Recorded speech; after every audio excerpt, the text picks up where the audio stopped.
think that what is the most critical issue of this time is the idea that this generation becomes comfortable with white supremacy being the law of the land and fascism in our government. I think that that is a very dangerous position for our people to be in, and I think that for young people to believe it is normal for white supremacy to be the law of the land is very scary, because it stops our potential and our growth. And what we see happening right now is that white supremacy is actually winning. So I think that that's probably one of the most dangerous issues of our time. What did she just say? Black spaces, the language we use to young people about why they should vote is because somebody died for them to vote. We hear it over and over again. I don't go to the polls because somebody died for me.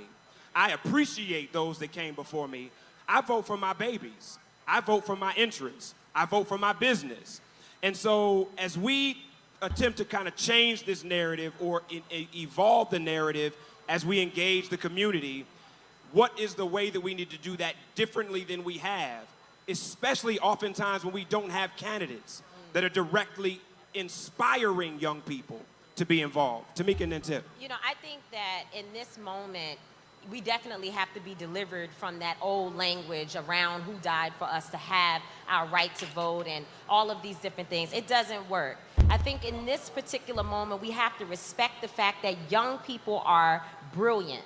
They are reading, watching, listening, and paying attention. And whether or not we value their opinions does not mean it does not count. The only way we can bring young people to the table is to talk to them about the issues that are at the center of what they care about. In their communities, police brutality is an issue. Obviously, education is an issue. Jobs are issues. These are the things that they care about. So when we fly in looking fancy and having people that don't know anything about Miss Lucy's water being dirty and don't know anything about what's going on the ground, we are missing them completely. We cannot talk about people without having them as part of the conversation. And more importantly, I feel like so many of our spaces, even black spaces where we are organizing, are too elite for the people who we talk about. So if we are organizing without those who are the strippers, the scammers,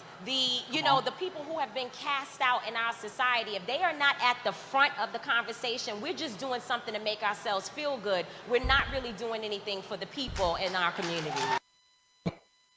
Did she say the strippers? Oh, man. The scammers? Scammers. Hasn't that been a problem with us? We have scammers